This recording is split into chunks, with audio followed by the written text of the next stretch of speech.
नमस्कार, मैं हूं तान्या और आप देख रहे हैं न्यूज 24 एक्सप्रेस। आइए नजर डालते हैं आज की बुलेटिन्स पर।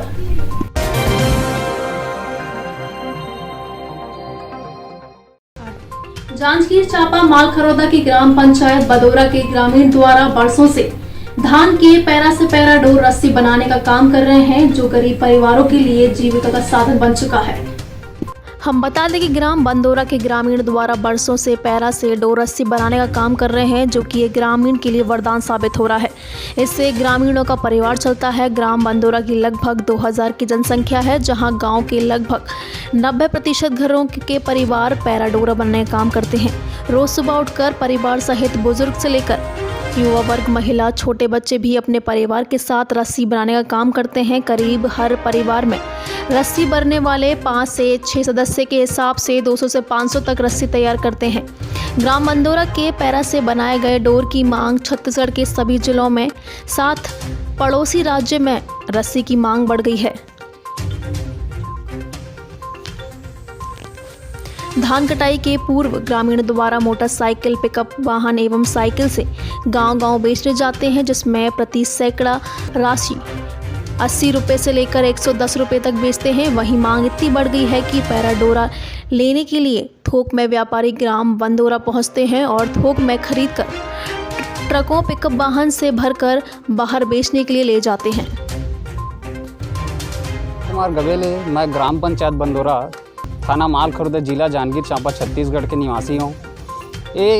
एला बोलता न मन अपन भाषा में पैरा रस्सी, और एकर से जो है धान के बीड़ा ला एक किसान खेत से घर तक लाथे, और एला हमन पैरा डोर के रस्सी ला पूरा छत्तीसगढ़ में अर्थात 28 के 28 जिला साथे साथ उड़ीसा तक ला हमन एला पहुँचाए के काम करथन। और रस्सी हरी हमार मुख्य रूप से गरीब। मोर नाम है बाबूलाल बरेट और रहने वाला बंदोरा के हूँ। मैं 40 साल ले डोर बरत हूँ। उम्र मोर 70 है।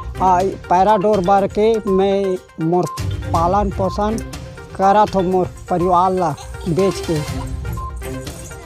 ना है और 14-15 साल में डोर बरत हूँ। बंदोरा के रहने वाला हूँ मैं, और मोला इसमें मोर परिवार वाला में चलात हूँ। पैरा डोर में गाँव वाला में बेचे जात हूँ, और काकत में बेच के आन के मोर परिवार ला में चलात हूँ। छत्तीसगढ़ दक्षिण बस्तर जिला दंतेवाड़ा के नहाड़ी गांव में पुलिस द्वारा कैंप खोले जाने का आदिवासी कर रहे हैं भारी विरोध। इस विरोध को लेकर 18 ग्राम पंचायत के ग्रामीण आदिवासियों का आंकड़े गांव के इकट्ठे हो गए। इन ग्रामीणों की संख्या तकरीबन 3 से 4 हजार बताई जा रही है। ग्रामीणों के अरनपुर पोटली मार्ग को काफ़ी जगह से काट दिया गया। न्यूज़ की टीम ग्रामीणों से बात की जा रही थी तो जाने का मार्ग अति दुर्गम था। जगह जगह के गड्ढों व तारों और गिराए गए पेड़ों को पार करते हुए उन ग्रामीणों के पास पहुंची, जहां पर ग्रामीण आंदोलन कर रहे थे। ग्रामीणों से बात करने पर यह बात का पता चला कि वह चाहते हैं कि गाँव में किसी भी प्रकार का कैंप या पुलिस थाना न बने। ग्रामीणों ने पुलिस बल पर कई प्रकार के आरोप लगाए व ग्रामीणों ने इस बात को कहा कि जब तक कैंप वाली बात प्रशासन द्वारा वापस नहीं ली जाएगी, तब तक हम आंदोलन करते रहेंगे। हर गांव में कैंप लाते हैं तो या मतलब जंगल जाने से भी महिला लोगों को अत्याचार करते हैं, और कुछ ऐसी करके, और कैंप आने के कारण हम लोग के हर गाँव में कैंप आने के कारण आदमी लोगों को पकड़ के ले जाते हैं और जेल में डालते हैं। इसके कारण हम लोग को यहाँ कैंप हटाना बहुत ज़रूरी है। हर गांव में कैंप हम लोग को ज़रूरी नहीं है। कैंप यहाँ लाने के लिए बोलते हैं, लेकिन हम लोग को यहाँ कैंप आने की मतलब आने से हम लोग को क्या सुरक्षा मिलता है। उन लोग तो हम लोग को कैंप का बहुत ही विरोधी, हम लोग को विरोधी करना है। कहीं भी गुमिया पालो, चाहे पोटाली, नीलावाया, कहीं भी यहाँ में कैंप लाने के लिए कर और रहते, इसलिए हम लोग गड्ढा उड्ढा खोदे। कम से कम होंगे 8000 जनता। हम लोग 5 अक्टूबर से यहाँ पड़े हैं। अभी कैंप हटाने से तभी जाएंगे। हम लोग लड़ते ही रहेंगे तब तक। उन लोग नहीं हटाएंगे तब तक लड़ते ही रहेंगे। हम लोग को कैंप ज़रूरी नहीं है। इस ज़मीन से पूरा हटाने से तभी रहेगा। हम लोग जल जंगल ज़मीन है, कहाँ फिर गाय वो कहाँ सराएंगे। कैंप लगाने से हम लोग कैंप लगाने से दिक्कत आ जाती है, तो क्योंकि स्कूल लाने से ठीक है, सरकारी ज़मीन रहेगा भी। 11 तारीख से लगातार ग्रामीणों के जमावड़े की सूचना मीडिया बंधुओं के द्वारा हमें मिल रही है। करीब 2 से 3 हज़ार ग्रामीण ककारी और नहारी के बीच में रुके हुए हैं। नक्सली दबाव के कारण छोटे छोटे बच्चों को लेके महिलाएं पुरुष खाने की समस्या, रुकने की समस्या के बावजूद उनको रहना पड़ रहा है। उन लोगों ने सरपंच के माध्यम से एक आवेदन भी कलेक्टर साहब को दिया था, जिसकी प्रतिलिपि मुझे भी दी गई है। गांव वालों का डिमांड है कि वहाँ पे बाकी विकास कार्य हों, कैंप और रोड पुलिया ना बने, जो भी और वहाँ कैंप ना लगाया जाए। सुरक्षा दृष्टि से जहाँ भी कैंप की जरूरत पड़ेगी, जहाँ भी नक्सल समस्या रहेगी, वहाँ पे शासन के निर्देश पर। बीजेपी वोट पर नहीं नोट पर विश्वास करती है, लेकिन कांग्रेस नोट से नहीं वोट से विजयी होती है। फील्ड का बूथ का कार्यकर्ता हमें वोट दिलाता है, जिससे हम विजय होते हैं। बीजेपी इस पर भरोसा नहीं करती। बीजेपी नोट से वोट खरीदती है, जिसका अभी हाल ही का उदाहरण है। उन्होंने विधायक को भी नोट से खरीदा। सुधीर केदार जी मंत्री महाराष्ट्र सरकार आज हरिशरण तिवारी के निवास पर कांग्रेस के कार्यकर्ताओं की बैठक का आयोजन किया गया, जिसमें महाराष्ट्र सरकार के मंत्री सुनील केदार जी का फील्ड में काम करने वाले, बूथ पर काम करने वाले, हमारा कार्यकर्ता जो होता है उसके लिए हम हर तरह के कार्य करते हैं, वही हमें विजय दिलाता है। हम बीजेपी की तरह वोट नहीं खरीदते। बीजेपी नोट के दम पर वोट खरीदती है। हमें विकास करना आता है, विकास करते हैं। आज जो भारत में हमारे यहाँ महाराष्ट्र के मंत्री सुधीर जी केदार, शहर कांग्रेस के जिला अध्यक्ष आदरणीय दीपक शर्मा जी, प्रभारी जितेंद्र बहादुर जी, रजनीश ठाकुर जी, दिलीप सिंह तोमर, राजू सिंह तोमर, मुकेश काटरे, मुरलीलाल शर्मा आदि लोग उपस्थित थे। विवादविहीन ग्राम बना छपारा तहसील के बरबसपुर अपर न्यायाधीश की उपस्थिति में शुभारंभ किया गया। गांव में मामूली बात पर झगड़े और मारपीट हो जाना बहुत आम बात है, लेकिन सिवनी जिले के छपारा जनपद का एक ग्राम ऐसा है जहां से सिवनी जिले की एक अच्छी खबर मिली है। इस गांव में पिछले कई वर्षों से कोई अपराध नहीं हुआ है। यहां के लोग आपस में मिल बैठकर विवाद सुलझाते हैं। छपारा जनपद प्रांगण में आयोजित कार्यक्रम भारत के मुख्य न्यायाधीश ने जबलपुर से वीडियो कॉन्फ्रेंसिंग के द्वारा ग्राम बरबसपुर को विवाद विहीन ग्राम के रूप में लोकार्पण किया। छपारा जनपद प्रांगण में आयोजित कार्यक्रम में मुख्य रूप से सम्मिलित हुए अपर न्यायाधीश CK बारपेठी ने बताया कि भारत में मुख्य न्यायाधीश ने जबलपुर से 3 मध्यस्थता केंद्र, 2 सामुदायिक मध्यस्थता केंद्र, 5 विवाद विहीन ग्रामों को लोकार्पण किया, जिसने सिवनी जिले से विवाद विहीन ग्राम बरबसपुर को लोकार्पण किया। ग्राम में सिविल और फौजदारी मुकदमा नहीं है। सभी ग्रामवासी शांतिपूर्ण तरीके से यहाँ पर रह रहे हैं, जो विकास के लिए बहुत ज़रूरी है। जबलपुर से भारत के माननीय मुख्य न्यायाधिपति महोदय ने 3 मध्यस्थता केंद्र, 2 सामुदायिक मध्यस्थता केंद्र और 5 विवाद विहीन ग्रामों का लोकार्पण किया है, शुभारंभ किया है। इसमें मध्यस्थता केंद्र जो थे वो छतरपुर, मंडलेश्वर और रीवा जिले से थे। सामुदायिक मध्यस्थता केंद्र जबलपुर में गोंड सामुदायिक केंद्र था और जबलपुर में ही एक नेमा सामुदायिक केंद्र का शुभारंभ किया गया है। विवाद विहीन ग्रामों का जो शुभारंभ किया है उसमें जबलपुर से ग्राम बीजापाटन था, मंडलेश्वर से कठोरा था, झाबुआ से मेलपाड़ा था, छिंदवाड़ा से चारगांव पिंजारा था और सिवनी जिले से छपारा तहसील का बरबसपुर गांव का आज विवाद विहीन ग्राम के रूप में एक भी सिविल या फौजदारी मुकदमा नहीं है। वहाँ के सभी ग्रामवासी शांतिपूर्वक रह रहे हैं और जो विकास के लिए बहुत ज़रूरी है वे सभी बधाई के पात्र हैं और हम इस सभी ग्रामवासियों से को बधाई देते हैं और अन्य सभी गाँव वालों से निवेदन करते हैं कि वे इस गाँव का अनुसरण करें और विवादहीनता की ओर अग्रसर रहे। धन्यवाद। 2 गज की दूरी, मास्क है जरूरी अभियान को लेकर पालिका में बांटे गए मास्क। नगर पालिका मंडल की ओर से कोरोना के प्रति जागरूकता लाने के लिए 2 गज की दूरी व मास्क जरूरी अभियान के तहत कस्बे में व्यापारियों व हाथ ठेले वालों सहित आम लोगों को मास्क बांटकर हमेशा मास्क लगाने व सोशल डिस्टेंसिंग का पालन करने की अपील की। अधिशासी अधिकारी सहदेव दान चरण ने बताया कि राज्य सरकार व केंद्र सरकार की गाइडलाइन के अनुसार लोगों को कोरोना के प्रति जागरूक करने के लिए अभियान चलाया जा रहा है और मास्क देते हुए कोरोना से सजग रहने की अपील की है। चरण ने बताया कि लोगों को हिदायत भी दी गई है कि अगर आगे से बिना मास्क के कोई भी व्यापारी सामान बेचता हुआ मिला या किसी भी ग्राहक को बिना मास्क के सामान बेचता हुआ दिखा तो कड़े कदम उठाए जाएंगे। पराली चारे से भरे ओवरलोड ट्रक ने ली 4 युवक की जान। नगर से सरदार शहर रोड पर बलिया बस स्टैंड पर हुआ हादसा। गत रात्रि के करीब 1 बजे तारानगर से सरदार शहर रोड पर बालिया स्टैंड पर पराली चारे से भरे हुए ओवरलोड ट्रक व बाइक की टक्कर होने से 4 बाइक सवारों की मौके पर ही मौत हो गई। मिली जानकारी के अनुसार मृतक विक्रम कंसवा, मंगीलाल कंसवान, गोलू कंसवान, सुरेश कंसवान निवासी ढाणा कंसवान, उम्र सभी की लगभग 20 से 22 वर्ष है, जो अविवाहित बताए जा रहे हैं, जो कि रात्रि में कंसवा से तारानगर बाइक पर आ रहे थे। तो वहीं पराली चारे से भरा ओवरलोड ट्रक तारानगर से सरदार शहर की तरफ जा रहा था। बालिया बस स्टैंड पर आमने सामने की टक्कर में चारों युवक को टक्कर ने कुचल दिया। टक्कर जबरदस्त बताई जा रही है। दुर्घटना के बाद शव पूरी तरह कुचल दिए गए थे। घटना के बाद ट्रक चालक मौके से फरार हो गए। घटना की जानकारी मिलने पर चारों युवकों का शव पुलिस ने मोर्चरी में रखवाया है और पोस्टमार्टम कर परिजनों को सौंप दिया है। पुलिस ने ट्रक व बाइक को जब्त कर मामले की जांच शुरू कर दी है।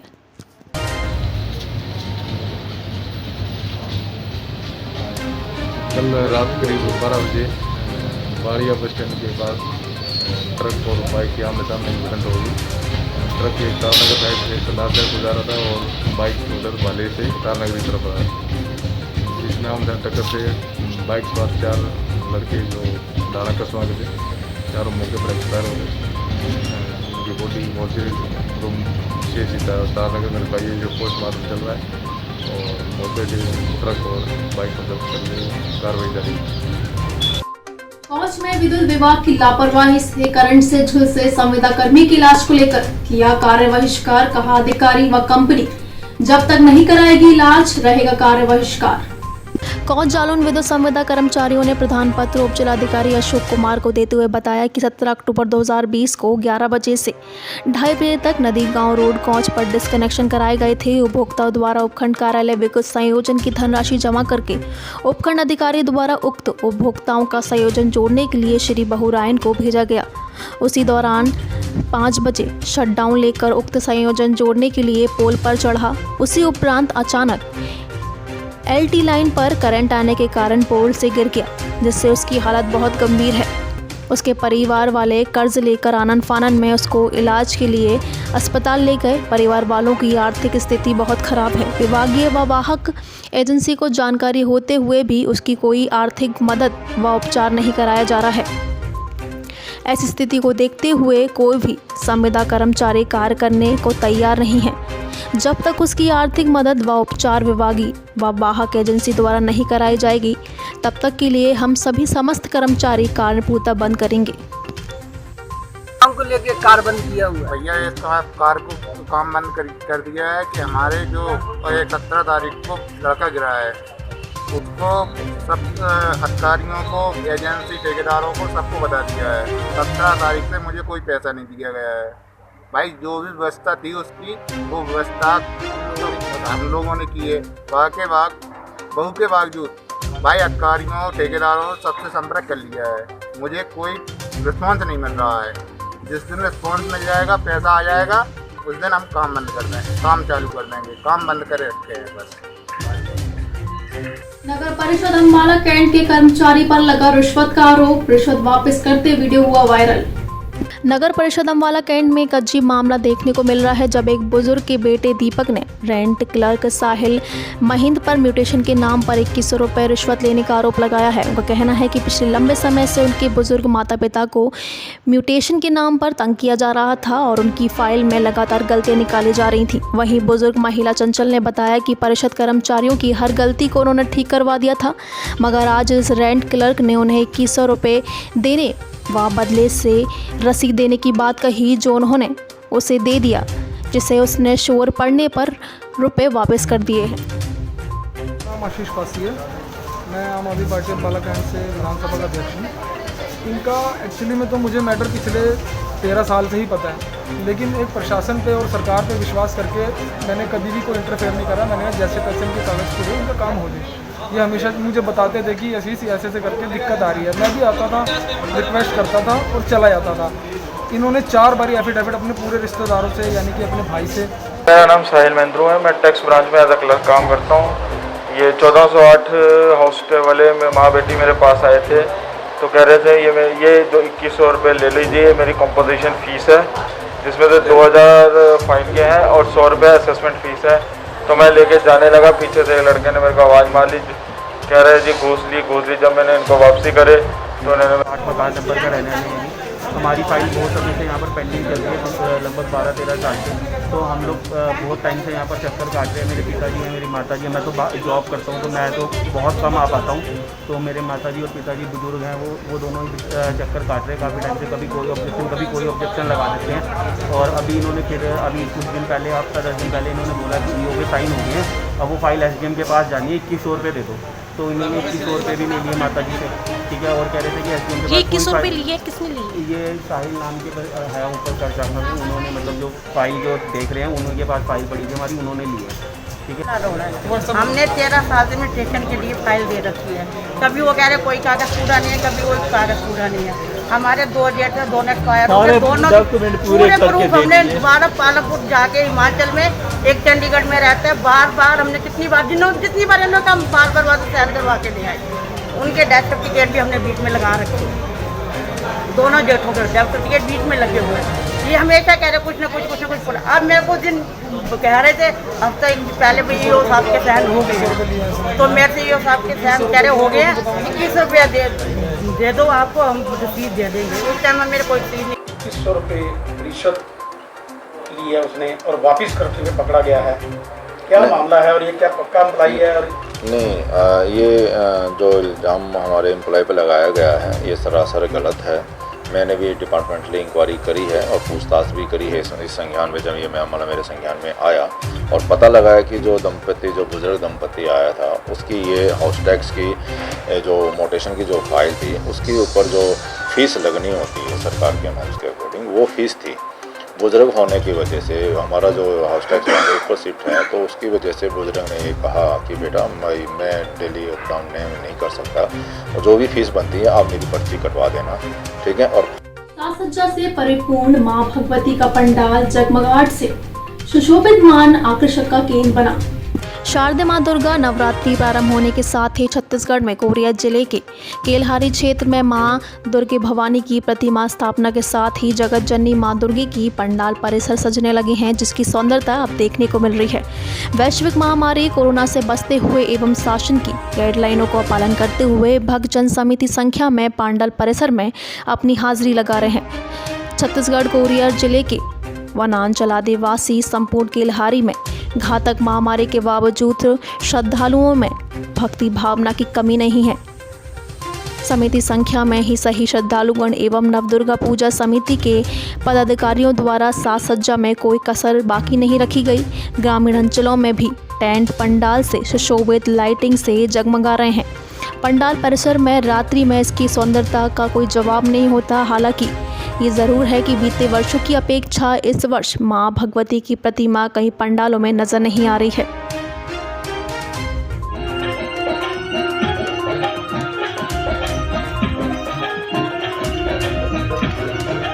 जैसा कि आप लोग देख पा रहे हैं कि नवरात्रि के पावन मेला चल रहा है, फिर भी हर पंडाल में बहुत सीमित संख्या में रखी गई है। यहाँ 9 युवा दुर्गा पूजा समिति के पदाधिकारी मौजूद हैं। आप यहाँ देख पा रहे होंगे कि बहुत ही कम और सीमित संख्या में भक्तजन उपस्थित हैं। एकदम जो शासन की गाइडलाइन है पूरा यहाँ पे पालन किया जा रहा है। सारनगढ़ नायब तहसीलदार के ऊपर हुआ जानलेवा हमला, बाल बचे। दरअसल मामला सारनगढ़ के कोसरी थाना क्षेत्र के अंतर आने वाले ग्राम पंचायत भद्रा का है, जहां पर छत्तीसगढ़ सरकार के योजना नरवा गरवा बाड़ी के तहत एक शासकीय जमीन को प्रस्तावित कर उस जगह पर गौठान का निर्माण किया जाना है। उस जगह का निरीक्षण व चिन्हांकित करने के लिए सारनगढ़ नायब तहसीलदार बंदेराम भगत, पूर्व पटवारी गाँव के सरपंच प्रतिनिधि व अन्य ग्रामीण उस जगह पर गए जहाँ पर गौठान व बाड़ी बनाना है।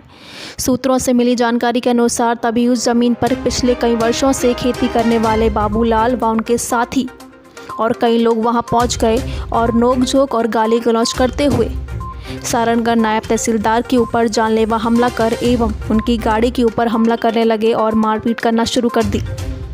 तब नायब तहसीलदार जैसे तैसे करके वहां से अपने साथियों के साथ जान बचाकर निकल आए। इस हमला में भद्रा सरपंच पति के साथ भी मारपीट किया गया और कोसरी थाना में आकर रिपोर्ट दर्ज कराया, जिस पर कोसरी पुलिस थाना प्रभारी के द्वारा कुल 9 नामजद आरोपियों के खिलाफ आईपीसी की धारा 332, 323 धारा के तहत उचित कार्रवाई की गई। क्या नाम है आपका? लोचन प्रसाद मल्होत्रा, सरपंच पति, ग्राम पंचायत भद्रा। आपके गांव में नायब तहसीलदार साहब गए थे, तो क्या हुआ, किस संबंध में गए थे? तो प्रस्तावित गौठान था हमारे ग्राम पंचायत भद्रा के लिए, तो तहसीलदार साहब को बुलाए थे, अपना बेजा कब्जा था उसको हटवाने के लिए अधिकरण किए हुए थे ग्राम पंचायत के लोग, तो उसको हटवाने के लिए चिन्हांकित करने के लिए तहसीलदार साहब को सूचना दिए थे, तो आए थे आवेदन दिए थे। तो सुनने में आया कि तहसीलदार की गाड़ी और उनके ऊपर जानलेवा हमला हुआ, क्या है? उसके दो अतिक्रमण वाले लोग थे ना, तो तहसीलदार साहब को जान से मारने की बहुत कोशिश किया, प्रयास किया। सर अभी आप के साथ में क्या हुआ और कहाँ गए थे सर आप? आज मैं ग्राम भद्रा में गौठान और बाड़ी के लिए ज़मीन चिन्हांकित के लिए गया हुआ था। शुरू में ज़मीन चिन्हांकित करके दिखा के बच्चे झंडा गड़वा दिया, उसके बाद में इन लोग आए पूरे परिवार सहित, उसके बाद में थोड़ा सा व्यवधान पैदा करने की कोशिश किए थे, फिर भी वैसे माहौल ठीक ठाक ही वहाँ से समझाइश दिया, उसके बाद में निकल रहे थे। रात में हम लोग भी उसको गाड़ी में सरपंच पति को बैठाया और मैं भी निकल रहा था। उसी दौरान इन लोग रास्ते में डंडा पकड़े थे, डंडा के साथ में रोकने की कोशिश किए और थोड़ा सा बढ़ाने की कोशिश कर रहा था, मेरे डंडे को मारे, गाड़ी को मारे। उसके बाद में जब और थोड़ा सा आगे बढ़ा तो एक कोई सुदेश रत्नाकर करके है, वो रास्ते में खड़ा था, वो मेरे गाड़ी को आगे आ रहा था, तो बांस की सिल्ली पहले ही तैयार होके पकड़ के खड़ा था और वो सीधे गाड़ी में देके फेंक के मारा, जिससे मेरी गाड़ी। सर घटना कल दिनांक क्या संबंध में कल 18/10/2020 को सारंगगढ़ नायब तहसीलदार श्री बंदेराम भगत साहब द्वारा गौठान का निर्माण होना है, इसलिए शासकीय भूमि का सीमांकन करने गए थे, लेकिन पहले से वहाँ ग्राम भद्रा के कुछ व्यक्तियों द्वारा कब्जा करके रखा गया था। जब सीमांकन का कार्य चल रहा था तो कब्जाधारियों द्वारा मौका वारदात पर जाके सीमांकन करने से मना किया गया और गाली गुप्ता लड़ाई झगड़ा करना शुरू कर दिया। फिर जब समझाइश दिया गया उनको तो घर वापस आए, और जब सीमांकन का कार्य ख़त्म होने के बाद जब तहसीलदार साहब वापस जा रहे थे तो रास्ते में रोककर उनके गाड़ी के साथ तोड़फोड़ हुआ है और गाली गुप्तार चीना झपटी हुआ है। कितने की संख्या में थे सर हमला किया? रिपोर्ट के आधार पर तो 9 लोग का नामजद है। कौन सी धारा के तहत कार्रवाई की जा रही है? 147, 186, 332, 353, 341, 427, 323 आईपीसी की धारा के अंतर्गत। राजस्थान पुजारी महासंघ द्वारा आसपुर उपखंड अधिकारी को ज्ञापन सौंपा। डंगरपुर जिले के आसपुर उपखंड क्षेत्र के खलील गांव में प्रकाश पिता नथुलाल सेवक हत्याकांड के दोषियों के खिलाफ कड़ी कार्रवाई की मांग को लेकर उपखंड अधिकारी आसपुर को ज्ञापन सौंपा। आसपुर उपखंड क्षेत्र खलील गांव के पुजारी समाज के जवान नवयुवक प्रकाश पिता नथुलाल 3 अक्टूबर 2020 को शनिवार को बेरहमी से हत्या की गई। पुलिस द्वारा अपने तरीके से अनुसंधान किया जा रहा है, लेकिन अभी तक अपराधियों को पकड़ा नहीं गया।